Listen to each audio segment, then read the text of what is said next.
Hey, it's Paris. You know I love sparkly things, right? Like stars. Duh. And thanks to Hilton and AutoCamp, I just slept under them.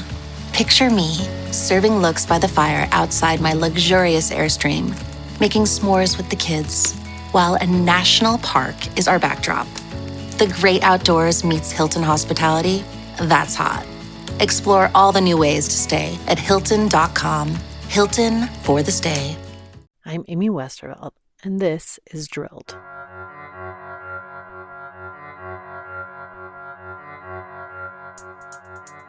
Today we're going to be talking about the relationship between the fossil fuel industry and the media. That relationship often starts with a giant contract with a PR firm. We're talking in the order of $50 million a year, $30 million a year, $25 million a year. These are not small contracts. And what these firms do for that money is not just provide the sort of standard things we think of with PR, like placing advertising, maybe trying to arrange interviews for executives, things like that, sending out press releases. They also do public affairs for these companies. And that means doing things like setting up front groups for them, coordinating with trade industry groups around messaging, coordinating with think tanks. Sometimes it's setting up a whole fake blog universe. In a lot of ways, PR firms have been sort of the linchpin of the fossil fuel industry's plan for a long, long time. And the media has been complicit. We're going to get into all of that and a lot more up ahead.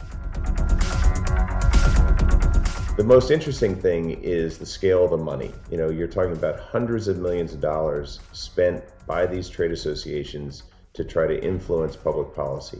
They're not selling a product, that separately there's tens of millions more spent by the oil companies to sell their gasoline to us and sell their image.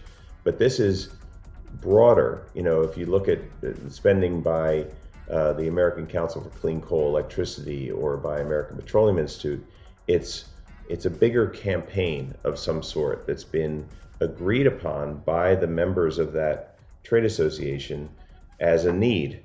So it's a window into their political game. You might remember that voice from the first season of Drilled. That's Kurt Davies from the Climate Investigations Center. Kurt and his team have been busy surveying PR firms and studying tax forms to get a handle on just how much the fossil fuel industry's trade groups spend on advertising and PR. That number is important because it's become increasingly difficult for oil companies to directly advertise much more than their renewable energy research and emissions reductions plans. So trade groups like the American Petroleum Institute, the National Association of Manufacturers, and the U.S. Chamber of Commerce have picked up the baton and carried it forward. There's very little overt climate denial in this. This is more like making energy development look good, making fracking look good, making the oil, it's greening their image or making them look like God bless America companies that are doing good for all of us. The Power Past Impossible campaign, which is making energy just look really cool. That is not explicitly climate denial, but what it's making people think is, hey, energy is important, so maybe we should question these policies like the Green New Deal that's going to change the way I can use energy. It's laying the groundwork for the campaigns that are against policies on climate change, which would naturally be changing our energy behavior.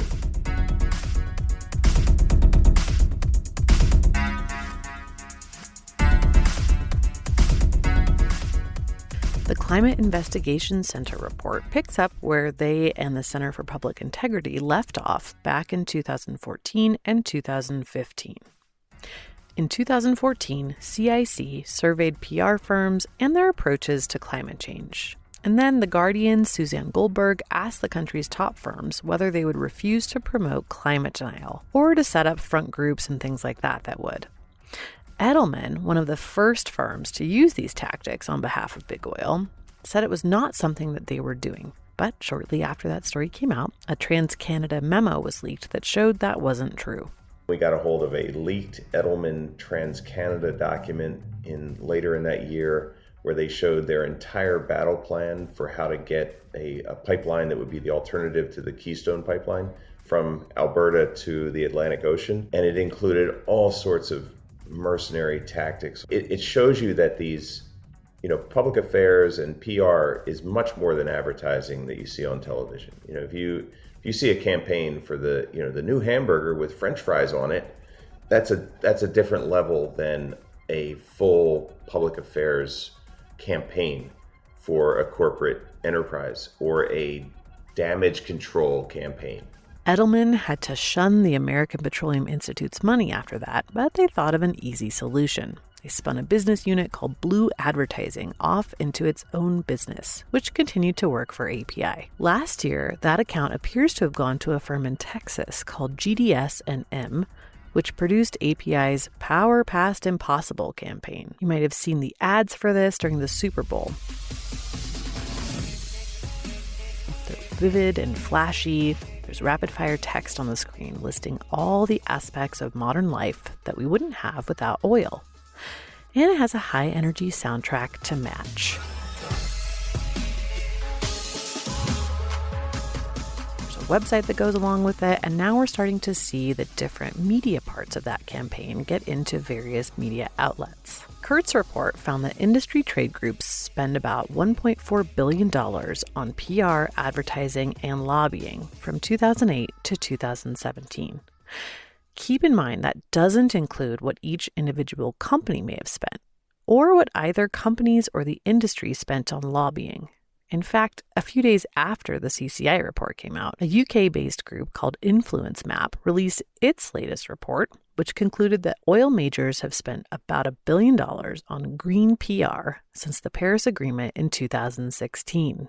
That report also found that these companies will invest $110 billion in new fossil fuel production in 2019, compared to around $3.6 billion on low-carbon technology, which includes everything from carbon capture to renewable energy.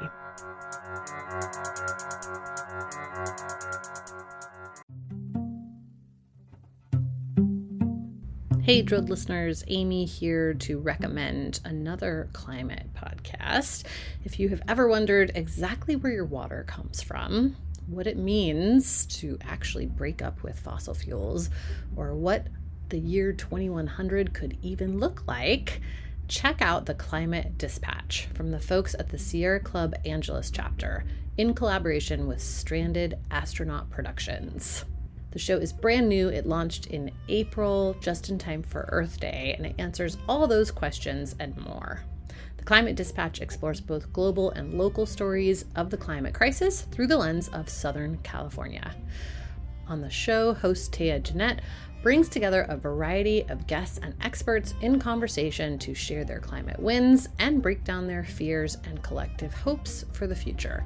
Some featured guests include Time 100 Next recipient and climate activist Naleli Kobo, Troy Stevens, creative manager of Grist Magazine's Imagine 2200 climate fiction contest, Aru Shaini Ajay, executive director of the Sunrise Movement, and Allison Chin, president of the Sierra Club Board of Directors. Each episode will also feature a local LA-based band or musician to play out the show. Check out the Climate Dispatch at sc.org/climate dispatch or wherever you listen to podcasts.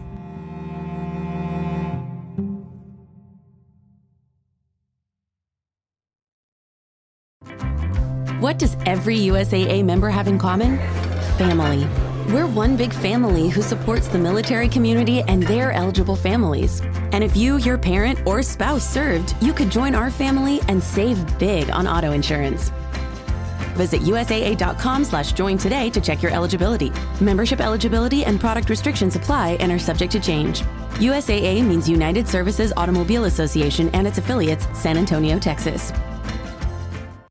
That advertising spend includes a new and pretty insidious form of what people call native advertising or sponsored content. It's not just running amidst editorial on various publications' websites, but actually being created by them. The New York Times Brand Studio, for example, has unveiled major interactive campaigns for both Exxon and Shell just this year, For Exxon, the focus is on the company's algae-based biofuels program. These vibrant green dots, microscopic living organisms, are algae. Look closely. Algae grows almost everywhere, from murky ponds to out in the ocean. And scientists recognize its potential to change our energy future. The goal? To one day fuel our trucks and buses, boats, cars, even airplanes with the oil extracted from algae. So how far could algae take us? ExxonMobil is working with synthetic genomics to figure out the answer. With advances in molecular biology, the energy from algae could touch our daily lives and lower the carbon emissions from transportation. By 2025, ExxonMobil is aiming to have the technical ability to produce over 10,000 barrels of algae-based biofuel per day, enough to potentially power tens of thousands of cross-country flights annually. And over its life cycle, this biofuel will emit only about half as much greenhouse gas as traditional fuels. Algae-derived fuel could help us meet growing demand while reducing emissions. And it all starts here. That's unexpected energy from ExxonMobil. For Shell, the New York Times brand studio created an animated infographic alongside a very New York Times sounding story about how we could get to, quote, emissions-free by 2070. Never mind that we need to get there a lot sooner. Over the Washington Post brand studio just released its new campaign for the American Petroleum Institute. Its focus? Natural gas as the solution to a low-carbon future.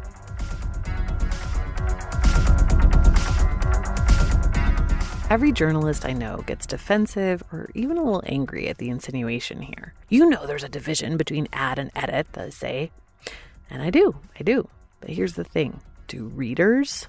Because these have tiny little labels up top that indicate they're paid posts. But otherwise, they look, sound, and read just like the outlet's editorial coverage. And more often than not, they show up right alongside it. So readers see a reported piece on one side of the page, oftentimes a reported piece on climate or renewable energy, and then they see something about Exxon's new algae biofuels right next to it. It's probably not a coincidence that these things started appearing right around the time that newspapers stopped doing the whole false equivalency thing on climate change and letting climate deniers have a say. Just like oil companies helped to invent the op-ed and the advertorial back in the 70s and 80s, they've invented this new form of communication to make sure that they can get their voice heard and have as much of an equal footing as they can. The fossil fuel industry's influence on the media is deep and broad. It has a really long history. It's not so obvious as some guy in a top hat and tails with a thin mustache twirling it and showing up at your desk and shouting at you to spike a story. It's a lot more subtle, which means it's also more effective. And it's been going on for decades. And you know what? Oil companies don't spend tons of money on something every year for decades if it doesn't work. That's it for this time. I am busily working on a new investigative series that will be dropping next month. Look out for a preview of that in the next couple of weeks, and we'll be releasing a new episode every day the week of April 22nd. Yep, I know. Earth Day. See you then. Thanks for listening.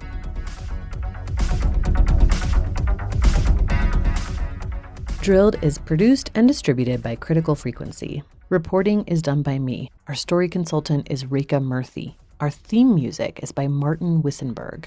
Our cover art is by Lucas Lisakowski. Drilled is made possible in part by a generous grant from the Institute for Governance and Sustainable Development. We really appreciate their support.